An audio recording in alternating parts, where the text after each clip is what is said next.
नमस्कार विद्यार्थियों, मैं डॉक्टर नवल किशोर, सहायक आचार्य हिंदी, एक बार पुनः आप सभी का ऑनलाइन क्लास में स्वागत करता हूं। विद्यार्थियों, हमने बीए सेकंड ईयर द्वितीय वर्ष के द्वितीय प्रश्न पत्र की जो तीसरी इकाई है, इसमें हिंदी साहित्य के इतिहास में सर्वप्रथम आदिकाल के सीमांकन और नामकरण के बारे में पिछले कालांश में पढ़ा। उसके बाद आदिकालीन परिस्थितियों के बारे में पढ़ा।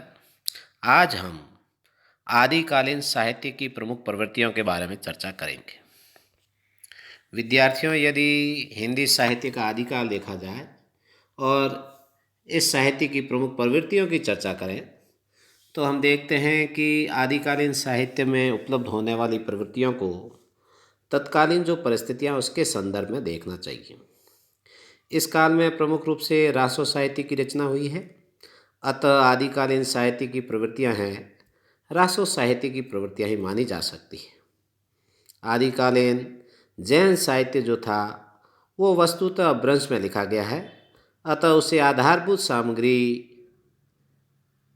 के रूप में हम ग्रहण नहीं कर सकते। रासो ग्रंथों में भी बहुत सारे ग्रंथ हैं कालांतर में परिवर्तित और परिवर्धित हुए, तथापि उनका जो मूल रूप है वो आदिकाल में ही रचा गया है, यह प्रमाणित हो चुका है। अतः रासो साहित्य की जो प्रमुख प्रवृत्तियों को ही आदिकाल की प्रमुख प्रवृत्तियां कहना उचित होगा। इन ग्रंथों में पाई जाने वाली जो सामान्य प्रवृत्तियां हैं, यदि हम बिंदुवार इन प्रवृत्तियों की विवेचना करें तो सबसे पहली जो विशेषता या प्रवृत्ति है वो है ऐतिहासिकता का अभाव।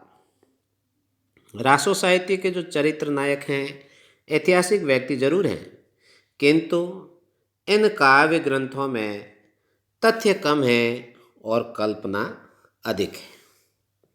परिणामतः अनेक ऐतिहासिक भ्रांतियां उत्पन्न हो जाती हैं। इन ग्रंथों के रचयिताओं ने जो वर्णन किए हैं वे तत्कालीन इतिहास से मेल नहीं खाते हैं और यहाँ तक कि घटनाओं, नामावली, तिथियों का जो विवरण रासो काव्य में उपलब्ध होता है वह भी इतिहास सम्मत नहीं है। ऐतिहासिक चरित्र नायकों को लेकर लिखे गए इन काव्य ग्रंथों में जिस सावधानी की अपेक्षा की जाती है उससे ये नितांत विमुख रहे हैं। परिणाम क्या हुआ? इन ग्रंथों से किसी ऐतिहासिक तथ्य एवं सत्य का उद्घाटन नहीं होता। इतिहास में अतिशयोक्ति से बचना चाहिए, जबकि चारण कवियों ने अतिशयोक्ति को प्रमुखता देते हुए काल्पनिक वर्णन किए। यही कारण है कि इन ग्रंथों में ऐतिहासिकता का नितांत हमें अभाव दिखाई देता है। यदि दूसरी प्रवृत्ति या आदिकाल के साहित्य की दूसरी विशेषता देखें तो वह है युद्ध वर्णन में सजीवता। रासो ग्रंथों में वे युद्ध वर्णन बड़े ही सजीव प्रतीत होते हैं। इन काव्य ग्रंथों में जहाँ जहाँ युद्ध का प्रसंग है वहाँ वहाँ ऐसा प्रतीत होता है जैसे कवि युद्ध का आंखों देखा हाल हमें सुना रहा है। चारण कवि कलम के ही नहीं तलवार के भी धनी थे, अतः अवसर पड़ने पर अपने अपने आश्रयदाता के साथ वे रण क्षेत्र में जाकर तलवार से भी हाथ दिखाते थे। युद्ध के दृश्यों को उन्होंने अपनी आंखों से देखा था, अतः इन युद्ध वर्णनों में जो कुछ भी कहा गया है वह उनकी अपनी वास्तविक अनुभूति भी है। इन कवियों ने केवल सैन्य बल का ही नहीं अपितु योद्धाओं की उमंगों और मनोदशाओं, उनकी क्रियाकलापों का भी बड़ा सुंदर वर्णन अपने इन काव्य ग्रंथों में किया है। इन युद्ध प्रसंगों में कवि की कल्पना का चमत्कार न होकर वीर हृदय के उच्छ्वास का स्पंदन हमें दिखाई देता है। तत्कालीन परिस्थितियों के कारण युद्ध एक अनिवार्य आवश्यकता हो गई थी, अतः एक ऐसे वर्ग की अपेक्षा राजाओं को रहती थी जो वीरों को युद्ध के लिए प्रोत्साहित कर सके। चारण कवि इसी आवश्यकता की पूर्ति करते थे। इनके योगदान की चर्चा करते हुए हजारी प्रसाद द्विवेदी लिखते हैं कि देश सब ओर से आक्रमण की संभावना थी। निरंतर युद्ध के लिए प्रोत्साहित करने को भी एक वर्ग आवश्यक हो गया था और चारण कवि है इसी श्रेणी के लोग थे। उनका कार्य ही था हर प्रसंग में आश्रयदाताओं के युद्धोन्माद को उत्पन्न कर देने वाली घटना योजना का आविष्कार। पृथ्वीराज रासो अपने युद्ध वर्णनों के कारण भी एक सशक्त रचना मानी जाती। तो युद्ध वर्णन में बड़ा ही सजीव चित्रण इन काव्य ग्रंथों में दिखाई देता है। अगली प्रवृत्ति या विशेषता की तरफ चले तो कह सकते हैं कि रासो ग्रंथों में आदिकालीन साहित्य में इनकी प्रामाणिकता में भी संदेह है। आदिकाल के अधिकांश रासो कवियों की प्रामाणिकता संदिग्ध है। पृथ्वीराज रासो जो इस काल की प्रमुख रचना बताई गई है वह भी अप्रामाणिक मानी गई है। आचार्य शुक्ल का कथन दिया गया है। शुक्ल के अनुसार इसके अतिरिक्त और कुछ कहने की जगह नहीं कि यह पूरा ग्रंथ वास्तव में जाली है। इस प्रकार से शुक्ल ने भी इस पृथ्वीराज रासो जो इस काल का प्रमुख ग्रंथ है इसे पूर्ण रूप से जाली बताया है। इसी प्रकार खुमान रासो और परमान रासो की प्रामाणिकता में भी संदेह है। मूल कवि की रचना में अन्य लोगों ने कब और कितना अंश है जोड़ दिया है इसका निर्णय कर पाना कठिन है। भाषा शैली और विषय सामग्री के आधार पर हम यह निष्कर्ष निकाल सकते हैं कि ये रासो काव्य है समय समय पर परिवर्तित और परिवर्धित होते रहे। अगली विशेषता की तरफ चलते हैं। चौथी विशेषता कह सकते हैं इस साहित्य की कि वीर एवं श्रृंगार रस की प्रधानता। रासो ग्रंथों में देखें तो यद्यपि सभी रसों का समावेश हुआ है तथापि वीर और श्रृंगार रस की प्रधानता हमें दिखाई देती है। युद्धों का वर्णन होने से वीर रस की योजना इसमें अनायासी हो गई है। वीरों के मनोभाव और उनके अदम्य उत्साह का जैसा हृदयग्राही वर्णन हमें रासो काव्य में किया गया है वैसा अन्यत्र दुर्लभ है। पृथ्वीराज रासो में ऐसे अनेक मर्मस्पर्शी स्थल है जहाँ पर वीर रस का पूर्ण परिपाक हुआ है। युद्ध जो होते थे वे शौर्य प्रदर्शन के लिए तथा सुंदर राजकुमारियों से विवाह के निमित्त लड़े जाते थे। अतः श्रृंगार रस के भावपूर्ण वर्णनों का भी समावेश इस काव्य ग्रंथों में हो गया है। राजकुमारियों के स्वप्निल सौंदर्य का अतिशयोक्तिपूर्ण वर्णन है वो कवियों ने नक्सिक परिपाटी के आधार पर किया है। नायिका के रूप सौंदर्य के साथ साथ उनकी वयसंधि और षट ऋतु वर्णन का सम्यक समावेश भी रासो ग्रंथों में किया गया।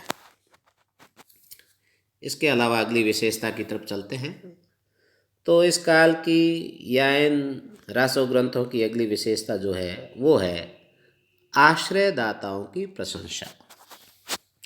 रासो ग्रंथों के रचयिता चारण कवि कहे जाते थे और वे अपने आश्रयदाता जो राजा थे उनकी प्रशंसा में काव्य करना अपना परम कर्तव्य भी मानते थे। अपने चरित्र नायक की श्रेष्ठता और प्रतिपक्षी जो राजा है उसकी हीनता का वर्णन अतिशयोक्ति में करना इन चारणों की प्रमुख विशेषता कही जा सकती है। दरबारी कवि होने के कारण इन कवियों ने आश्रयदाता के शौर्य उनके यश वैभव का काल्पनिक और अतिशयोक्तिपूर्ण वर्णन किया है। पृथ्वीराज रासो एवं खुमान रासो इसी कोटि की प्रशंसाप्रक काव्य रचना है जिनमें कवि ने अपने चरित्र नायकों राम, कृष्ण, युधिष्ठिर, अर्जुन और हरिश्चंद्र से भी श्रेष्ठ बताते हुए प्रत्येक दृष्टि से उनकी महत्ता का प्रतिपादन किया। अगली विशेषता की तरफ चलते हैं विद्यार्थियों तो देखते हैं कि इस काल में एक जो प्रमुख विशेषता थी वो रही है संकुचित राष्ट्रीयता। इस काल में आपने वीरता का वर्णन तो बहुत देखा परंतु स्वदेश अभिमान और राष्ट्रीयता की भावना का पूर्णतः अभाव है। उस समय देश है खंड खंड राज्यों में विभक्त था और इन छोटे छोटे शासकों राज्यों के जो शासक थे वो परस्पर कलह और संघर्ष में ही लगे रहते थे।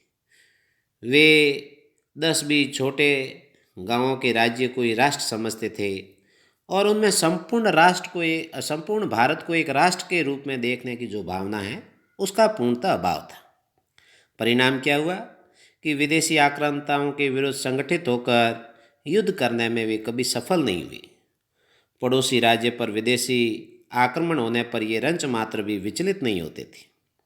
इसी संकुचित राष्ट्रीयता के कारण धीरे धीरे सभी जो देसी साम्राज्य है वे विदेशी आक्रांताओं द्वारा पददलित किए जाते रहे।